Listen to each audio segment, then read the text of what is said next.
Now, I had this dream probably about a week ago, and I wanted to wait till the perfect time to make the video on it. So, long story short, I'll get to the dream. What happened in this dream is so crazy, okay? What happened in this dream is, if you ever seen a zombie movie, so this couldn't be that far in the future, so that far from where we are now. In zombie movies, none comes to mind, but if something comes to mind with where there's quarantine, right? So you might have the zombies, and the zombies are in this area, but the people that don't have the virus are in this area, right? In this dream, the people with the mark of the beast, they could go anywhere in the world, like how we can travel now, how we can have passports now, how we can drive now, all of these things. Basically, they can live freely, so they can travel. They want to go to New York from California, they can go anywhere, get on planes, trains, they can go to restaurants, they can go to they're free, okay? Now, the people who didn't have the mark of the beast were stuck. Okay, I gotta sit down for this. The people who didn't have the mark of the beast were stuck. They were stuck in zones, buildings, so skyscrapers. You only can stay in this one skyscraper. You only can stay in this one area. It was terrible. So if you didn't have the mark of the beast, you couldn't travel anywhere. You had to stay in this one building for the rest of your time, life. There was no food. You were starving to death. There was no way you can plant food or grow your own food. There was none of that. If you tried to leave the zone, you would be shot immediately by terrorists. They had robotic AI terrorists that would recognize you. They would recognize that you don't have the mark and that you're leaving the premises, and you will be shot.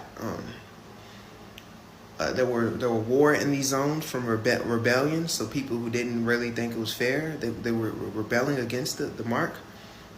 They were getting destroyed. They were getting cut down. It was genocide, okay? They were killing us, poisoning us inside the building. You only could wear certain clothing.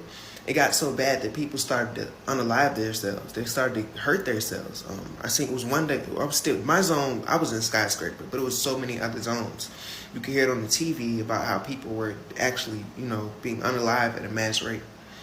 I seen a guy just jump out the building, face first. We were on like the 40th floor or something like that. We were very high up. Jumped out, no problem. You could, even inside the zone, it wasn't safe because it was a war going in the zone. So if you travel, you can just get unalive just because you're traveling around the zone that you're stuck in. I tried to escape the zone. This is how I found out it was terrorists. I tried to escape the zone. And when I tried to escape the zone, the terrorists started shooting at me, right? Now, when the terrorists started shooting at me, God kept me alive through the dream. So, probably in real life I would have got cut down. But the terrorists started shooting at me. But God wanted me to he wanted to show me something.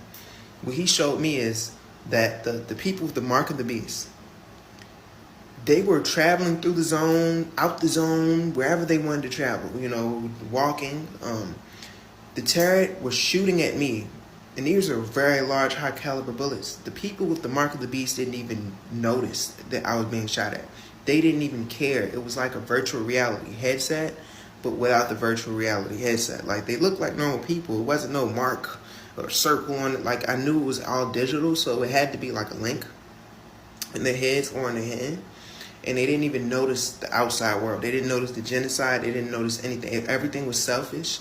Everything was just about them, about where they wanted to go, about how they wanted to do things. And the link actually buffered out, made them blind, literally, to our starvation, our death, it made them blind to everything. So I ended up having to go back to the zone because I just got shot at. And I'm like, what is going on? So I had to go to an important place because the feeling was so terrible inside the zone. Is if you stayed there, you would die. And I sent to a place, I don't know where, but I got sent to a place, and they smuggled me. Now the transportation at this time was very futuristic. I would say it was a train, but it was a very high futuristic type train, air type with electric floating type train, like a plane and a train put together. basically the people that smuggled me on this train, I was sitting in the compartment, but I guess I was too big for the compartment. And I ended up having to leave the compartment because it was like agents walking around. Something happened where I had to leave the compartment, okay? When I left the compartment, I was already outside the zone. So I was past the turrets, but if you get found outside the zone, you will die, okay? It wasn't no trial, no police. They're going to catch you and you're going to die. It's just what it is. I'm outside the compartment. I'm walking around the train. I'm scared as I don't know what. So I'm sitting down. Now the guy comes on the train, scanning people's heads. Shoot! Scanning the marks to pay for the train ticket. As he's scanning the marks, he's going down, and I'm sitting beside this empty seat. I'm sitting beside, and I'm like, I'm scared. Okay, so I called on the name of I prayed. I said, please save me. Please save me. I don't want to die. I was honest. And he got to the guy beside me, and I just had faith, ultimate faith. You know, I was just like, F it. You know, if whatever's going to happen, I'm going to keep my faith. He went to scan the guy beside me, and I called him. He walked past me. He walked, the guy that scanned the train ticket guy, he walked past. I was invisible. God made me physically invisible to this guy. He didn't even notice me.